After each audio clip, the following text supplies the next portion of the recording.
Mire cómo dice Génesis capítulo 15 y vamos a leer los primeros versículos. Génesis capítulo 15 y vamos a leer a partir del versículo 1. Dice así la escritura. Después de estas cosas, vino la palabra del Señor a Abraham en visión. Y le dijo, no temas, Abraham, yo soy tu escudo y yo soy tu galardón en sobremanera grande. Dice, yo soy, dice el Señor, soy tu escudo y soy tu excedente o sobremanera grande galardón. Es decir, Dios estaba presentando a Abraham o se estaba diciendo de sí mismo a Abraham, Abraham, yo para ti soy tu escudo y soy en gran manera tu galardón. Y después el versículo 2 dice, y Abraham le dijo al Señor, después de que Dios le dice, Abraham, yo soy esto para ti, le dice Abraham al Señor, ¿qué me darás siendo así que ando sin hijo? Y el mayordomo de mi casa es ese Damasceno Eliezer. Y en el versículo 3 dice, y dijo también Abraham a Dios, mira que, mira, le dice, mira que no me has dado prole, y he aquí que será mi heredero un esclavo nacido en mi casa. Mira que no me has dado prole, dice, y será un heredero, será mi heredero un esclavo nacido en mi casa. Mira, le dice. El versículo 4. Luego vino a Abraham palabra del Señor diciendo, no te heredará este, sino un hijo tuyo será el que te heredará. Te heredará. Versículo 5. Y Dios llevó a Abraham fuera y le dijo, mira, Abraham, mira ahora los cielos y cuenta las estrellas y las puedes contar. Y le dijo, así será tu descendencia. Una vez más, mira los cielos y cuenta las estrellas si las puedes contar. Y le dijo, así será tu descendencia. Versículo 6. Y Abraham creyó a Dios y le fue contado por justicia. Ahora, fíjese algo muy interesante aquí. Dios le dice a Abraham, yo soy para ti tu escudo y soy tu galardón en gran manera. En otras palabras, Dios le está diciendo a Abraham, yo soy todo para ti, Abraham. Y Dios, el Dios omnipotente, el Dios dueño del cielo y de la tierra, del oro y de la plata, de todas las bendiciones, le dice, Abraham, yo soy para ti escudo, protector, y además soy tu sobremanera grande galardón. Imagínense. Y cuando Dios dice esto, Abraham pone sus ojos, o Abraham tenía su enfoque, Abraham tenía sus ojos puestos en lo que no tenía él, o en lo que carecía. Es decir, Abraham tenía sus ojos puestos en lo negativo. Abraham no tenía hijos. ¿Cuánto tiempo había pasado? Habían pasado bastantes años. De hecho, la escritura dice que Abraham tuvo a Isaac cerca de los 100 años o a los 100 años. Así es que Abraham, siendo su esposa ya estéril,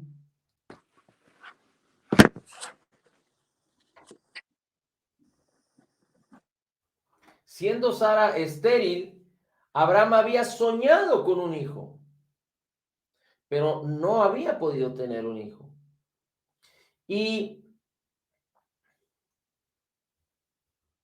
lo negativo de esto es que Abraham ahora sus ojos los tenía Su enfoque estaba en de lo que él carecía. Sus ojos estaban puestos en lo que él carecía. Es decir, anhelaba un hijo, pero había una ausencia de hijo y Abraham tenía sus ojos puestos en la ausencia, en la escasez, en lo negativo, en la razón. No tengo hijo.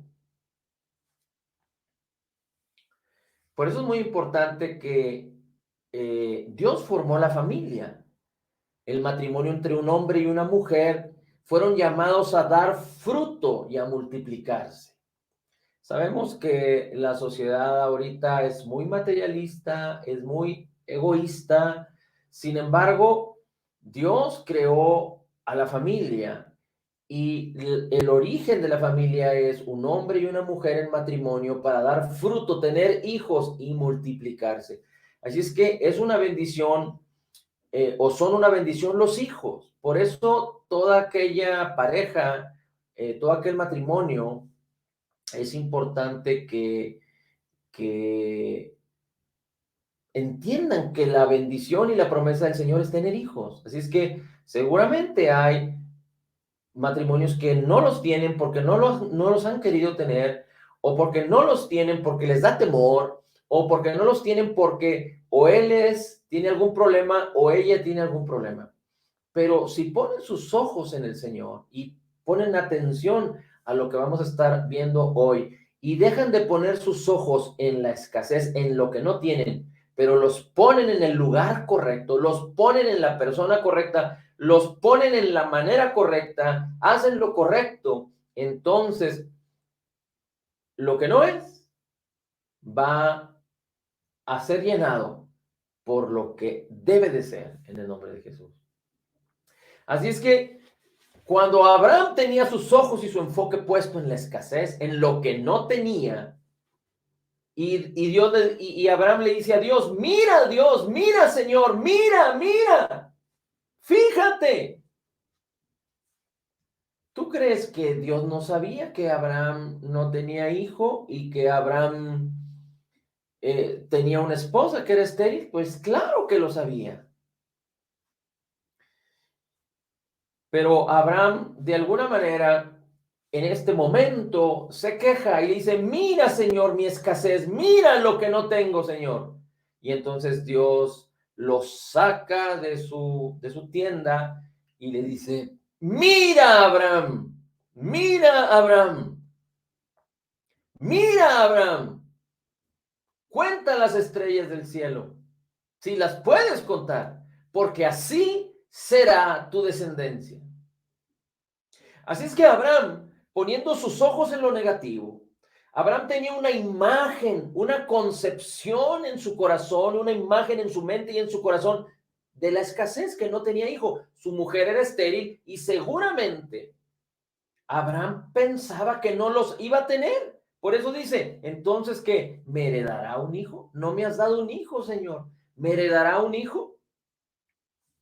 Y aunque podríamos decir que, o algunos podrían decir que si en un matrimonio no se tiene un hijo, bueno, pues se va a vivir contentos y alegres y más allá de quejarse, un matrimonio puede decir, vamos a darle gloria a Dios y vamos a servir a Dios y si no hay hijos, nosotros vamos a dedicar nuestras vidas al Señor. También eso es algo, de alguna manera, una posición correcta, porque aunque no se pueda tener la victoria, de alguna manera, por alguna cuestión que no vamos a juzgar ahorita, pero siempre debe haber un corazón agradecido, no agradecido porque no se tienen hijos, pero agradecido porque Dios es Señor y Él desea lo mejor de nosotros. Y si algo no sucede en esta tierra a favor nuestro, no es porque Dios no lo decidió o porque Dios lo decidió así, sino es porque Dios no es el problema. De alguna manera, el problema son los hombres. Es una cuestión de fe, es una cuestión de responder positivamente al Señor.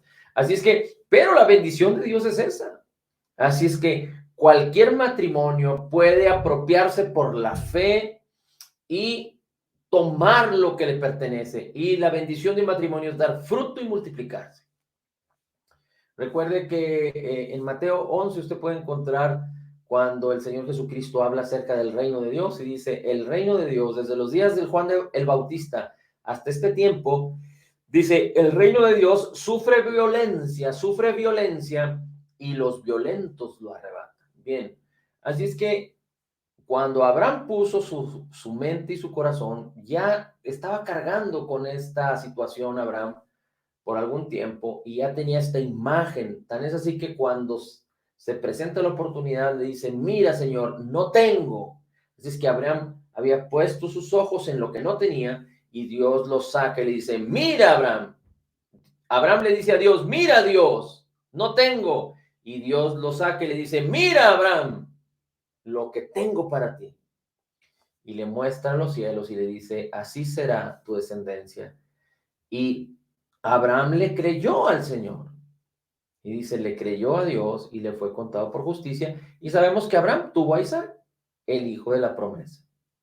Así es que, más allá de nosotros enfocarnos en lo que no tenemos o en lo negativo, tenemos que aprender a enfocarnos en lo que nos ha sido concedido por gracia en Cristo Jesús. Es tan importante esto porque la falta la falta de ejercitarnos en poner nuestros ojos en lo correcto nos lleva a poner nuestros ojos en lo negativo, en las tinieblas, en lo incorrecto. Alguien puede ver una foto de un paisaje hermoso, perfecto, y si esa foto tiene una manchita, la mayoría de las personas van a desechar la foto por causa de la manchita que tiene esa foto. Es decir, todo se hace sombra, todo deja de tener valor alrededor de una falla, de algo negativo. Y esta es la manera normal, carnal del ser humano.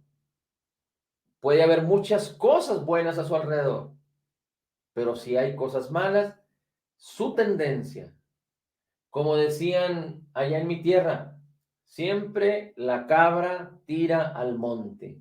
La normatividad del ser humano carnal es ver lo negativo sobre lo positivo. Es enfocarse en lo negativo sobre lo positivo.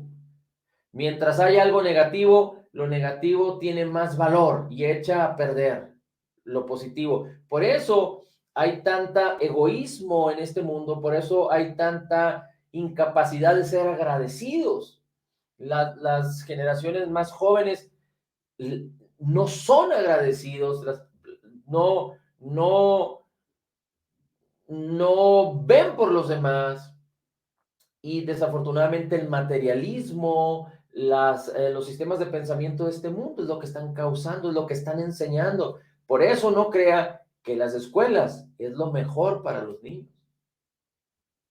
Yo no estoy diciendo que estoy en contra de que los niños aprendan y sean enseñados, pero no necesariamente las escuelas son lo mejor para los niños, porque en las escuelas, y quizá a lo mejor no en la primaria, ¿verdad? Pero es donde los niños son entrenados al materialismo, son entrenados en la evolución, son entrenados a todas las cosas que son en contra de la palabra de Dios. Y no se diga en la secundaria, en la preparatoria y no se diga en la universidad. Desafortunadamente, lo que antes parecía bueno y era bueno, ahora se ha convertido en un arma de dos filos porque la educación en este mundo está separando a los individuos de acercarse a la palabra de Dios. Está separando a los individuos de tener comunión con Dios. No solo el materialismo para las demás personas, pero para las generaciones que están viniendo, a las nuevas generaciones, están siendo entrenadas por los sistemas educativos en todo lo que es contrario a la palabra de Dios. Y no estoy diciendo que los niños, que los jóvenes, que los adolescentes, que los mayores no deben de estudiar. Lo que estoy diciendo es que es muy importante que entendamos y que no, como padres, no dejemos la enseñanza total y completa a los sistemas educativos. No dejemos la enseñanza de nuestros hijos a los sistemas educativos, sino que ellos que ellos hagan su parte, pero nosotros siempre estar cerca de nuestros hijos mientras sea oportuno para que nuestros hijos aprendan a tener temor del Señor, a honrar a Dios, a creer en Jesús y en su salvación y en el perdón de todos nuestros pecados. Bien, así es que habiendo dicho esto, mire cómo dice la Escritura ahora en Hebreos. Vámonos a Hebreos, porque si nosotros no nos ejercitamos en poner nuestros ojos en lo bueno, entonces vamos a ponerlo en lo malo, porque esa es la tendencia del ser humano. Y poner nuestros ojos en lo malo es sembrar lo malo en nuestros corazones. Mire cómo dice Hebreos capítulo 12, versículos 1 y 2.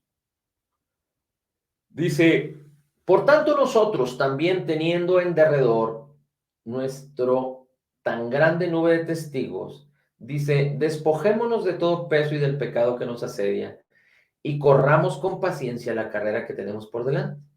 Puestos los ojos en Jesús, el autor y consumador de la fe, puestos los ojos en Jesús, el autor y consumador de la fe, el cual por el gozo puesto delante de él sufrió la cruz, menospreciando el oprobio, y se sentó a la diestra del trono de Dios. Así es que el versículo 2 dice que debemos de correr con paciencia la carrera que tenemos por delante, es decir, el propósito de Dios en nuestras vidas. No está hablando de una carrera humana. Cada quien puede tener sus obligaciones o sus ocupaciones en este mundo, pero aquí está hablando de la carrera en el evangelio. Aquí está hablando para todo creyente nacido de nuevo. Dice, debemos de correr con paciencia porque tenemos que llegar a la meta. Tenemos una eternidad por delante prometida para nosotros. El Señor Jesucristo viene. Así es que corramos con paciencia, es decir, permaneciendo activamente. La paciencia tiene que ver con permanecer, no salirnos, no desanimarnos, no rendirnos, sino permanecer diligentemente y activamente en la palabra. Dice, corramos la carrera que tenemos por delante. ¿Y cómo vamos a hacer esto? Solo poniendo nuestros ojos en Jesús, porque Él es el autor y consumador de la fe. Así como Dios le dijo a Abraham, Abraham, yo soy tu escudo y soy todo para ti, soy en gran manera tu galardón. Cristo Jesús, que es el autor y consumador de la fe, y a través de la fe tú y yo podemos tomar y apropiarnos de todo lo que nos ha sido concedido por gracia en Cristo Jesús, de acuerdo a Efesios 1:3, de acuerdo a Filemón 1:6, de acuerdo a todas las escrituras que tienen que ver con las promesas, a Deuteronomio 28, de acuerdo a segunda de Pedro capítulo 1. Entonces, la fe que nos ha sido dada, Jesús es el autor y consumador de la fe, y la fe permite que tú y yo podamos apropiarnos de toda la bendición que ya nos fue dada por gracia en Cristo Jesús. Así es que Dios nos llama a vivir de lo mejor, en lo mejor, a la manera de Él, a su manera, a la manera de Dios, con todos los recursos, y es a través de la fe que lo podemos hacer. Pero la fe entra en acción, echamos mano de la fe viene por la palabra, y dice aquí, puestos los ojos en Jesús. Así es que nuestros ojos tienen que ser puestos en Jesús. No debemos de ver lo que no tenemos físicamente, pero tenemos que aprender a ver a Jesús, y con Jesús todas las cosas nos fueron dadas. Recuerde, Jesús es la palabra es Jesús. Recuerde, Jesús es la gracia es Jesús. Recuerde que Dios nos dio a Cristo, y Jesús habita en nuestros corazones. Pero con Cristo, dice Romanos 8, nos dio todas las cosas.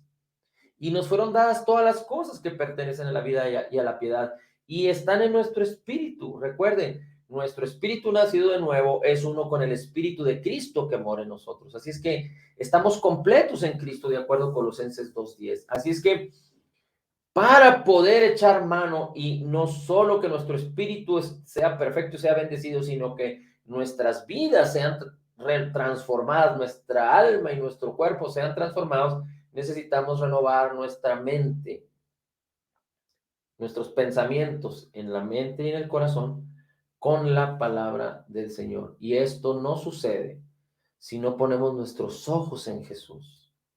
Es tan importante que pongamos nuestros ojos en Jesús, porque podríamos caer en el lugar de aquellos que leen la palabra de manera racional o leen la palabra y no ven a Jesús en la palabra, sino ven a Moisés o ven la ley o ven la exigencia o ven la religiosidad. Pero puestos nuestros ojos en Jesús, vemos al autor de la gracia, al amado de las naciones, al amado del Padre, por quien hemos sido aceptados, hemos sido altamente favorecidos, hemos sido totalmente perdonados y perfectamente justificados.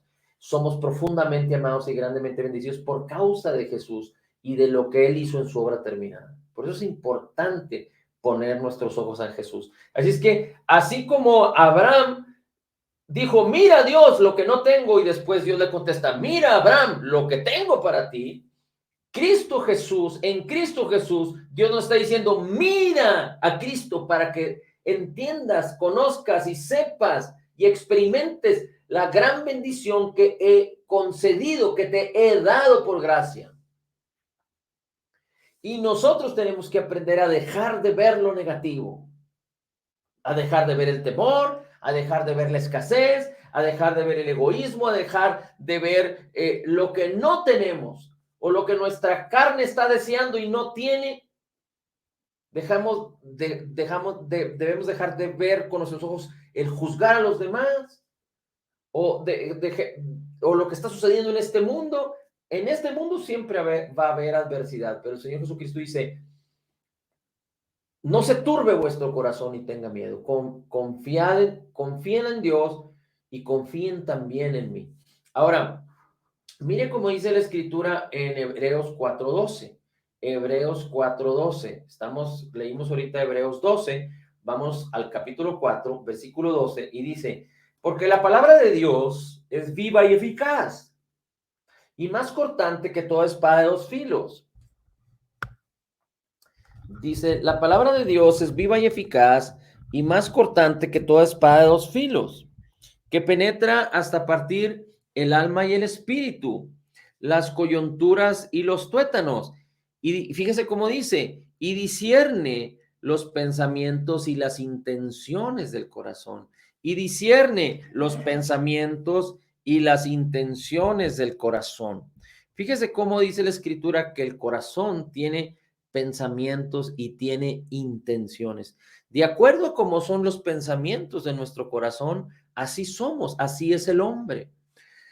¿Qué pasa con los pensamientos de nuestra mente? Bueno, es que nuestra mente es racional, pero cuando los pensamientos llegan a nuestra mente, se razonan y se atesoran en el corazón, se abrazan, nos inundamos tanto de esos pensamientos que cuando bajan al corazón, entonces vivimos de acuerdo a esos pensamientos y el corazón tiene intenciones de acuerdo a esos pensamientos. Así es que si yo permito que a través de mis ojos, que a través de mis oídos, de mi boca, de mi olfato, de mi tacto, vengan pensamientos negativos, vengan cosas que van a causar pensamientos en mi mente, pensamientos negativos, y yo abundo en ello,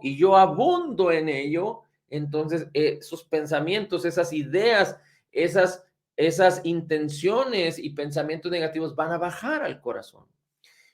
Por eso es importante que entendamos que debemos huir, debemos rechazar, resistir, poner nuestros ojos en lo que no tenemos, en lo negativo, pero conocer la palabra para que el Espíritu de Dios nos revele lo que nos ha sido concedido. Tenemos tanta bendición que Dios nos ha dado que no bastaría de tiempo esta vida para poner nuestros ojos en la bendición que Dios nos ha dado por gracia en Cristo Jesús. Así es que no se preocupe por decir en dónde pongo mis ojos porque no veo ninguna cosa buena. Dice Filemón 1:6, que a través del conocimiento de todo el bien que Dios ha hecho para con nosotros en Cristo Jesús, podemos manifestar la fe de una manera efectiva. Así es que, ¿cómo podemos saber todas estas cosas buenas? Pues a través de la palabra de Cristo, a través de la palabra del Señor. Y pedirle al Espíritu que nos revele todas las cosas que están descritas en la palabra. Y tú puedes encontrar más de 6,000 promesas desde el Génesis y hasta el Apocalipsis para ti. Así es que ahí es donde debemos de poner nuestros ojos. Así es que en el corazón hay pensamientos e intenciones. Y la palabra llega hasta ahí. La palabra de Cristo llega hasta ahí. Ahora, mira cómo dice Efesios capítulo 1. Efesios 1, versículo 18. Efesios capítulo 1, versículo 18. Dice, alumbrando, dice, los ojos, dice, el apóstol Pablo estaba orando y pidiendo que Dios alumbrara los ojos de nuestro entendimiento. Hay otras porciones de la escritura o otras versiones que dicen alumbrando los ojos de nuestro corazón. Aquí habla de entendimiento donde radican los pensamientos. En otras Biblias dice mente, pero prácticamente entendimiento, la palabra que define ahí entendimiento en el griego es el área o la parte donde radican los pensamientos. Dice, para que sepáis cuál es la esperanza a la que Él nos ha llamado, las riquezas de su gloria en su herencia. Hay unas riquezas de Cristo Jesús que tú y yo tenemos que conocer y que están descritas en la palabra. Y también dice ahí en el versículo 19, que para que entendamos y conozcamos también el poder que levantó a Cristo entre los muertos, que mora en nosotros. Así es que el corazón o la parte donde están los pensamientos es como si, que en este caso es el corazón, es ahí, recuerden, la mente se razonan y en el corazón se abrazan. Cuando abundamos en ciertos pensamientos, nuestro corazón se apropia de ellos y así como es nuestro corazón, así como son nuestros pensamientos, así somos en nuestra alma y en nuestro ser. Si las personas que toman pensamientos de escasez, y abrazan y en su corazón tienen ese pensamiento de pobreza y de escasez, van a vivir siempre en escasez y en pobreza, a menos que quiten ese sistema de pensamientos para que entonces puedan vivir de otra manera. Por ahí escuché una estadística, no sé qué tan cierto sea, pero muchos dicen que todos aquellos que se sacan la lotería, normalmente no les dura el dinero. ¿Por qué? Porque siempre tienen una manera de pensar de escasez, tienen una manera de pensar, es decir, su manera de pensar no es de riqueza ni de prosperidad en su corazón. De tal manera que cuando se ganan un dinero que nunca habían tenido en su vida, entonces no saben cómo administrarlo y lo pierden. Bien. Dice entonces la escritura que nuestro corazón es como si tuviera ojos para ver. ¿Y por qué es importante esto? Porque nuestro corazón tiene que ver a Jesús. ¿Cómo hacemos que el corazón vea a Jesús? Hebreos 11, versículo 1, dice que la fe es la certeza de lo que se espera, la convicción de lo que no se ve. La certeza de lo que se espera, la convicción de lo que no se ve. Y después, versículos adelante, dice la escritura que nosotros creemos que, mire, vamos a buscarlo para, para leerlo completo. Mire cómo dice la escritura entonces en Hebreos 11. Busque Hebreos 11 y vamos a ver el versículo. Dice, es pues la fe, la substancia de las cosas que se esperan, la evidencia de las cosas que no se ven. Dice, la sustancia de las cosas que se esperan. La esperanza es una intensa anticipación del bien. La esperanza es tener una expectativa del bien que está por venir. La esperanza es tener una expectativa intensa del bien de Dios que no lo tenemos ahorita, pero que está por venir. La esperanza es una intensa anticipación del bien que está por venir, es esperarlo, es tener una expectativa positiva de la benignidad de Dios que te fue concedida y que está por venir. Así es que la fe es la certeza de esta esperanza. Y luego dice la convicción de lo que no se ve. Después dice, versículo 3, por la fe entendemos que los mundos fueron formados por la palabra de Dios, de modo que las cosas que se ven no fueron hechas de las cosas que aparecen. De tal manera que las cosas que se ven no fueron hechas de cosas que aparecen. Es decir, las cosas que se ven fueron hechas de las que no se ven.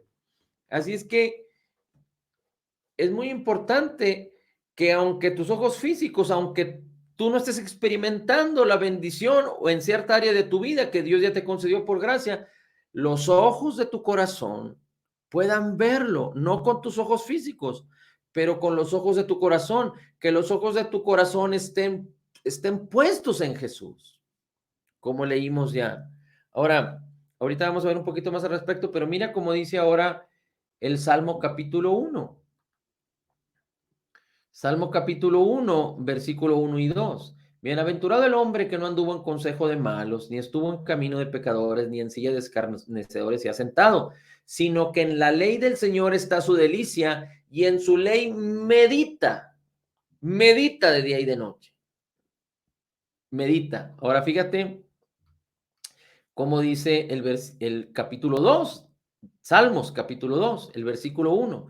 Dice, ¿por qué se amotinan las gentes y los pueblos imaginan cosas vanas? ¿Por qué se amotinan las gentes y los pueblos imaginan cosas vanas?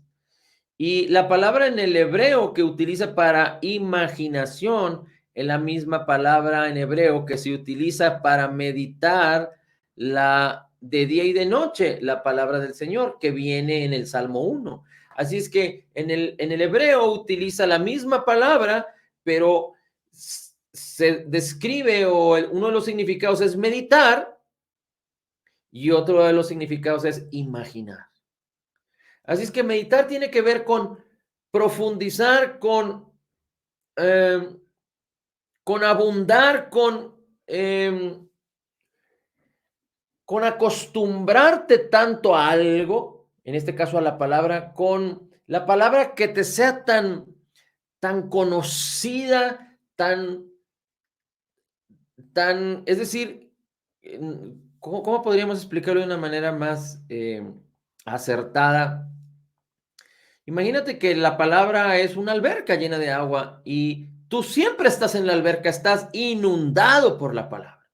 O imagínate que hay una atmósfera aquí de bendición, aire y oxígeno, y todo eso tiene que ver con la palabra, y tú habitas siempre ahí, no te sales de ese cuarto, pero habitas siempre en ese cuarto, entonces estás tan lleno, tan absorto de la palabra, eso es meditar. Pero imaginar es un significado semejante, así es que imaginar tiene que ver con concebir. Y normalmente cuando esta palabra se usa en la Biblia, en la mayoría de los casos se usa de manera negativa, cuando se usa la palabra imaginación. ¿Por qué? No es que la imaginación siempre tenga que ser negativa, porque, por ejemplo, en Isaías dice la escritura que tú guardarás en perfecta paz aquel cuyo pensamiento en ti persevera, pero la escritura dice, tú guardarás en perfecta paz aquel cuya imaginación en ti persevera. Así es que también habla de lo positivo, pero en donde más imaginamos es en lo negativo. Si se habla de peligro, si hablan de peligro en tu colonia porque andan robando, tú te imaginas de inmediato. Si te hablan de esto, tú te imaginas en lo negativo. El hombre, la carne, tiene tanta capacidad de imaginar lo negativo de una manera increíble. Y cuando te imaginas lo positivo, si te dicen que te vas a ganar un premio, no estamos tan acostumbrados porque no tenemos buenas experiencias en nuestra vida respecto a imaginar cosas positivas. O sea, cuando alguien va a salir de vacaciones, quizá puede imaginarse lo que va a ir a hacer en sus vacaciones, pero muchas veces las personas se van de vacaciones y nomás están pensando en el dinero que van a gastar y en lo que van a dejar de hacer. Es decir, en lugar de poner sus ojos o su mente en las cosas positivas, se atraviesan siempre las negativas. Así es que cuando hablamos de imaginación, es más fácil imaginar cosas negativas, pero Dios no quiere que hagamos esto, sino que estemos tan llenos de la palabra del Señor para que imaginemos las bendiciones que están descritas en la palabra. Por ejemplo, si Dios dice que Dios nos amó de tal manera para que todo aquel, y envió a su Hijo unigénito para que todo aquel que en él cree no se pierda, mas tenga vida eterna. La pregunta es, ¿tú has imaginado la vida eterna? ¿Sabes cuando el Señor habla de la vida eterna, qué significa esto? ¿Qué nos espera después de este mundo, de esta vida? ¿Sabes acerca de el nuevo cielo y la nueva tierra, las calles de oro y mar de cristal? ¿Qué será Dios para nosotros? ¿Qué será Cristo para nosotros? Si no conocemos la palabra, no podemos imaginar tales cosas. Y normalmente las personas se aferran y se arraigan a esta vida, pero el creyente nacido de nuevo tiene que entender que tiene una gloria más excelente después de esta vida. Es decir, cuando no solo aprendemos a imaginar y a meditar lo bueno en este mundo que Dios nos ha concedido por gracia, pero también podemos imaginar lo bueno y lo glorioso que tendremos cuando estemos con Cristo. Entonces el creyente puede vivir para Cristo sin problema. Ya, por ejemplo, el dinero no va a ser problema. ¿Por qué? Porque ahorita, como las personas solo imaginan la vida en este mundo, el dinero es una atadura. Pero cuando sepan que cuando estemos con Cristo no habrá necesidad de nada de dinero porque ni siquiera podremos llevarnos nada de lo que está en este mundo. Y cuando sabemos lo que nos ha sido concedido por gracia en Cristo Jesús y tenemos las riquezas en gloria en Cristo, la bendición, cuando imaginamos el reino de Dios y su justicia, meditamos en el reino de Dios y su justicia, las demás cosas vendrán por añadidura y te puedes convertir en un millonario y el dinero no va a significar nada porque tus ojos están puestos en Jesús. Así es que dice Proverbios 4:23, sobre toda cosa guardada, guarda tu corazón, porque de él mana la vida, de él mana la vida. Y en el corazón, en inglés, habla de, dice, porque de él mana la vida. En inglés, la descripción en inglés habla de que del corazón, en el corazón se establece el marco en donde la vida del hombre quiere girar. Las, las, las murallas en donde tú quieres vivir. Y cuando esas murallas y cuando tú quieres vivir en lo negativo, esa va a ser, y tu mente y tus ojos van a estar en lo negativo, así va a ser tu vida. Pero cuando tú decides poner tus ojos no en lo que no tienes como hombre, no en lo que tu carne no tiene, pero en lo que realmente sí tienes, que Dios te dice que tienes en Cristo Jesús, entonces se establecen murallas de bendición alrededor de ti. Dice Corintios capítulo 2, perdón, segunda de Corintios capítulo 10, segunda de Corintios capítulo 10, versículo 3, segunda de Corintios capítulo 10, versículo 3, dice, pues aunque andamos en la carne, no militamos según la carne, porque las armas de nuestra milicia no son carnales. Dice, aunque andamos en la carne, es decir, vivimos físicamente, dice, no militamos según la carne, porque las armas de nuestra milicia no son carnales. Si está hablando que no son carnales, es decir, que son espirituales, son poderosas en Dios para la destrucción de fortalezas, dice el apóstol Pablo. Estoy leyendo segunda de Corintios capítulo 10, versículo 3 al 5. Versículo 5, derribando argumentos y toda altivez, argumentos son maneras de pensar contrarias a la palabra. Dice, derribando argumentos y toda altivez que se levanta contra el conocimiento de Dios. Cuando hablamos del conocimiento de Dios, hablamos de la palabra del Señor, llevando cautivo todo pensamiento a la obediencia de Cristo, llevando cautiva nuestra imaginación, nuestra área donde pensamos, los ojos de nuestro corazón, nuestra mente, a la obediencia de Cristo, es decir, a lo que Jesús es y a lo que Jesús hizo por nosotros. Hay muchos que no leen bien estos versículos porque hay unas Biblias que no lo describen correctamente y piensan que tenemos que obedecer a Cristo. Y la escritura en este versículo particular, en el 5, no está hablando de eso. Está hablando de que nuestros pensamientos tienen que ser puestos en lo que Jesús hizo, que fue obediente al Padre, a la voluntad del Padre, a la obediencia de Cristo, porque la obediencia de Cristo me lleva a entender que en Cristo no se halló pecado, no hizo pecado y no conoció pecado, y que Cristo fue a la cruz y su obra terminada, completa y perfecta es el intercambio divino que me ha bendecido en gran manera por gracia. Así es que, aunque nosotros tenemos que obedecer a la fe, obedecemos por la naturaleza que ya tenemos. Hay muchos creyentes que piensan que obedecer es para alcanzar una naturaleza, alcanzar una identidad. Obedecer para ser obedientes, para hacer lo bueno y lo perfecto para convertirse en personas santas, es hacer lo necesario para alcanzar una identidad. Y eso está equivocado porque en Cristo estamos completos. Es decir, somos santos, nuestro espíritu es perfectamente justificado y santo.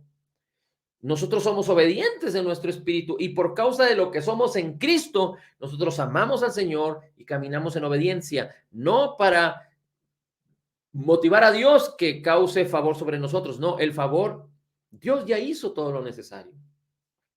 Ahora, así es que, ¿cómo derribamos los argumentos? ¿Cómo derribamos la altivez? Argumentos en nuestra mente, fortalezas que se levantan, imaginaciones que están ahí, de enfermedad, de escasez, de problemas en las relaciones. ¿Cómo quitamos negatividad?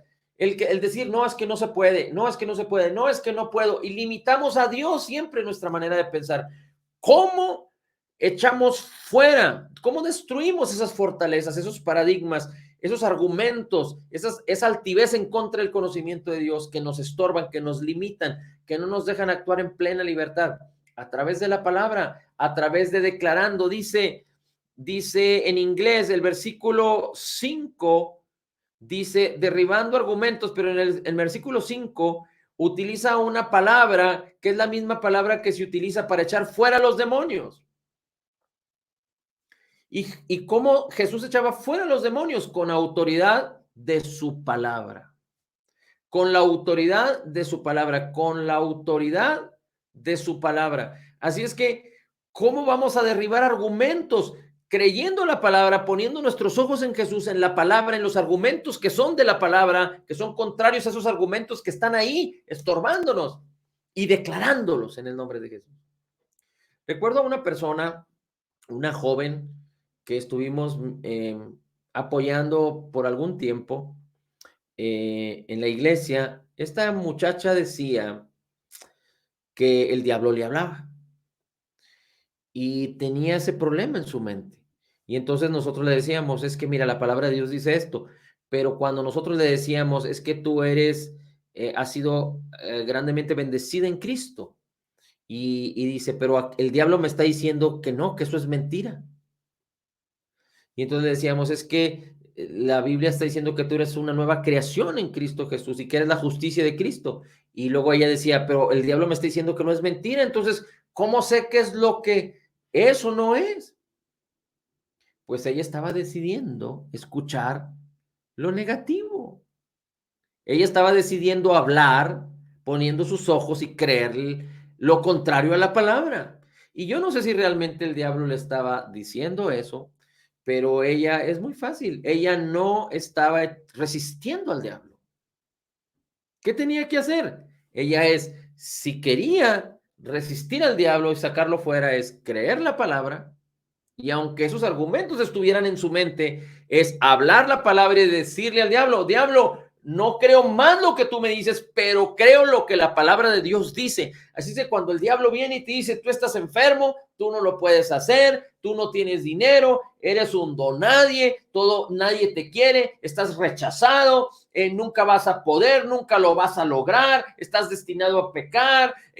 Cuando el diablo venga a decirte esto, en ti está la decisión de creerlo, de imaginarlo, porque si lo crees y lo imaginas, así vivirás. Si tú lo crees y lo imaginas, le das oportunidad al diablo que venga a hurtar, a matar y a destruir. O tú puedes tomar la decisión de decirle, diablo, yo no creo lo que me dices, pero la Biblia dice que en Cristo, por sus heridas, soy sano. Y he decidido creer lo que la palabra de Cristo me dice. Y entonces, cuando venga ese pensamiento, tú declaras, yo creo lo que la palabra del Señor me dice. Soy sanado, he sido sanado por las heridas de Cristo.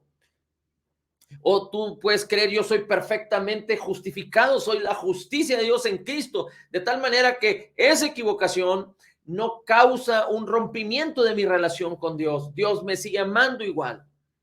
Y más allá de tú decirle, Señor, ayúdame, Señor, porque me equivoqué, lo que sea, pero resistes toda condenación porque puedes declarar lo que la palabra dice, por ejemplo, en Romanos 8:1, que dice, no hay condenación para los que están en Cristo. Yo decido creer esta palabra.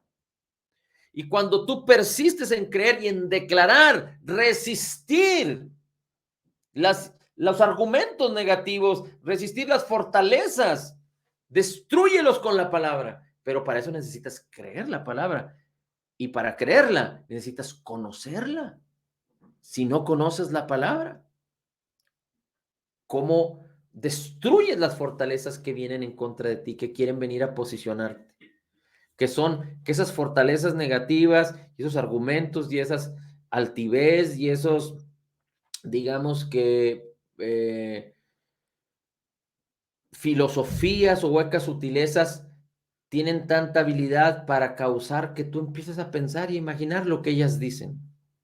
Pero necesitas respirar la palabra, desayunar la palabra, comer la palabra, cenar la palabra, dormir la palabra, soñar la palabra, una y otra vez, hasta que estés envuelto tanto en la palabra, estés respirando la palabra, oliendo la palabra, viendo la palabra, hablando la palabra, de tal manera que tu vida se convierta en la bendición que la palabra del Señor dice que tú ya tienes, que tú ya eres. Y que tú empieces a imaginar la bendición de lo que te ha sido concedido para que puedas apropiarte. La esperanza tiene que ver con esa intensa anticipación. La esperanza tiene que ver con imaginar, con soñar, no en fantasías, pero en la benignidad que Dios ya te concedió. Que tú aprendas a verte como hijo de Dios, que aprendas a verte totalmente perdonado, que aprendas a verte perfectamente justificado, que aprendas a verte altamente favorecido. Alguien que se aprende a ver altamente favorecido, porque así lo dice la palabra, y tiene necesidad de un trabajo. Entonces, sabe que va a encontrar trabajo y que va a tener un buen trabajo. O alguien que entiende que es altamente favorecido y que quiere tener un aumento de sueldo, un aumento de posición en su trabajo, sabe que lo puede lograr por causa de que se ve así. O alguien que quiere emprender un negocio, o el que quiera hacer algo respecto a prosperar, pero tienes que verte así. Recuerdo un chiste que comentaban de una persona que iba por la carretera y se le ponchó la llanta y a lo lejos vio una casa, estaba oscureciendo y vio una casa que tenía luz, porque esta persona sí traía llanta de refacción, pero no traía gato. El gato para subir el carro y poder cambiar la llanta. Así es que se fue caminando en dirección a esa casa, quizá estaba como 1 kilómetro, y mientras iba caminando empezó a pensar, bueno, y si no me quieren abrir porque es molesto para ellos que yo me acerque, bueno, y si ya es muy tarde para yo pedirles algo, bueno, y si no tienen un gato que prestarme, bueno, y si no quieren prestármelo, de tal manera que cuando llegó a la casa y tocó y le abrieron, él dijo, ¿sabe qué? No quiero que me preste el gato. Entonces, ¿por qué? Porque estamos acostumbrados a imaginar lo negativo y de acuerdo a lo negativo, así vivimos. Pero la palabra nos enseña que tenemos que hacer lo contrario, que tenemos que hacer lo correcto, poner nuestros ojos en Jesús. Y vamos a terminar con 2 Corintios 3:18. Es un versículo muy conocido, pero dice la Biblia en 2 Corintios 3:18. Dice, por tanto, todos nosotros, mirando a cara descubierta, como en un espejo la gloria del Señor, ¿en dónde es que tú y yo podemos ver sin obstáculos la gloria del Señor? Antes había una venda cuando la ley de Moisés, pero en Cristo nuestros ojos han sido abiertos. Así es que dice, mirando a cara descubierta como en un espejo la gloria del Señor, ¿dónde podemos ver la gloria del Señor? En la palabra. Aquí es donde podemos ver a cara descubierta la gloria del Señor. ¿Cómo? Con los ojos de nuestro corazón. Cuando la palabra la ponemos delante de nuestros ojos, en nuestras bocas y en nuestros oídos, y entonces la palabra se hace viva en el corazón. Dice, viendo en el espejo de la palabra, la gloria del Señor, la gloria que te ha sido concedida. Hay muchos que piensan que la palabra es para condenarte y la palabra es para hablar de tu pecado y están completamente equivocados. La benignidad de Dios es la única que te puede hacer cambiar de manera de pensar.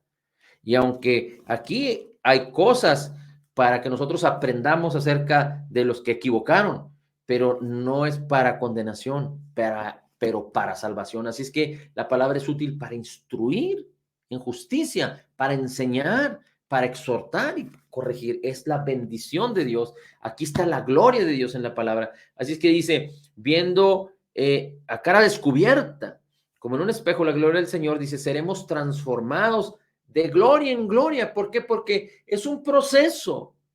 Hay muchas áreas de nuestra vida y en todas las áreas de nuestra vida Dios nos quiere transformar para que podamos vivir en libertad, pero vivimos en una adversidad continua, así es que tenemos que permanecer y perseverar y persistir hasta el fin.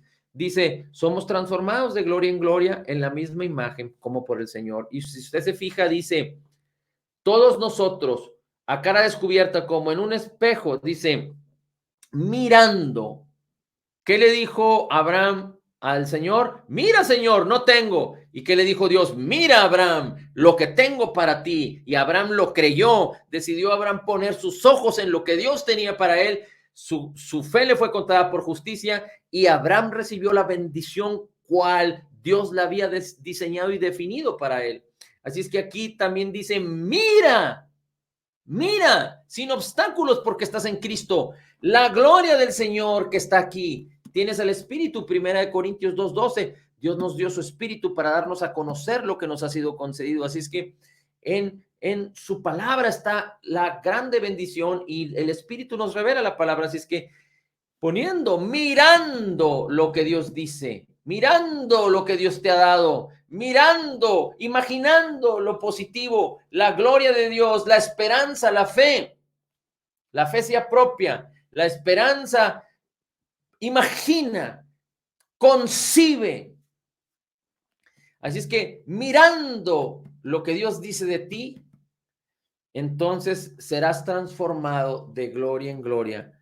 Dice, en la misma imagen de Jesús, hasta que el Jesús que mora en ti, porque si tú eres un creyente nacido de nuevo, tienes que tener presente siempre esto. Como Jesús es, así somos nosotros en este mundo. El Espíritu de Cristo mora en nosotros, su Espíritu ha sellado nuestro espíritu nuevo, creado en la justicia y santidad de la verdad. Así es que Cristo mora en nosotros, nuestro espíritu y el espíritu de Cristo es uno y ese espíritu va a manifestar su gloria cuando tú miras lo que ya te fue concedido por gracia, cuando tú miras atentamente en la ley de la libertad, en la palabra del Señor y no miras en la oscuridad y no miras en las tinieblas. Colosenses capítulo 2 dice, capítulo 1 dice que tú y yo fuimos sacados de las tinieblas para dejar de ver en las tinieblas y fuimos trasladados al reino de Cristo para poner nuestros ojos. Dice la escritura en Mateo 6:33, dice, pon tus ojos o considera primero el reino de Dios y su justicia y todas las demás cosas vendrán por añadidura. Amén. Gracias, Padre, te damos. La gloria, el honor y la alabanza es para ti. Bendito sea tu nombre. Señor, en tu nombre te damos gracias. Y te pedimos que traigas esta revelación y que abras los ojos de nuestro corazón a través de tu palabra y nos reveles tu palabra para caminar en fe y en esperanza, para caminar en la certeza de lo que no se ve, para caminar en la convicción de lo que no se ve, en la certeza de toda la intención y esperar todo lo bueno que ya nos ha sido concedido por gracia en Cristo Jesús, Señor, para podernos apropiar de todo lo que nos ha sido concedido por gracia en tu Hijo amado Jesucristo. Señor, que los ojos de nuestro corazón puedan estar puestos solos en ti, Jesús, y que podamos imaginar, concebir y meditar solo lo que tú hablas y resistir y rechazar y derribar toda fortaleza y toda imaginación y toda altivez que se levanta en contra de tu palabra. En Cristo Jesús declaramos que somos totalmente perdonados. En Cristo Jesús declaramos que somos totalmente perdonados y sanados, perfectamente justificados, altamente favorecidos, profundamente amados, grandemente bendecidos. En Cristo Jesús declaramos que somos más que vencedores, porque como Jesús es, así somos nosotros en este mundo. Señor, recibiendo de la abundancia de tu gracia y el regalo de tu justicia, y siendo tu justicia, Señor, podemos declarar: todo lo puedo en Cristo que me fortalece. Amén, amén y amén.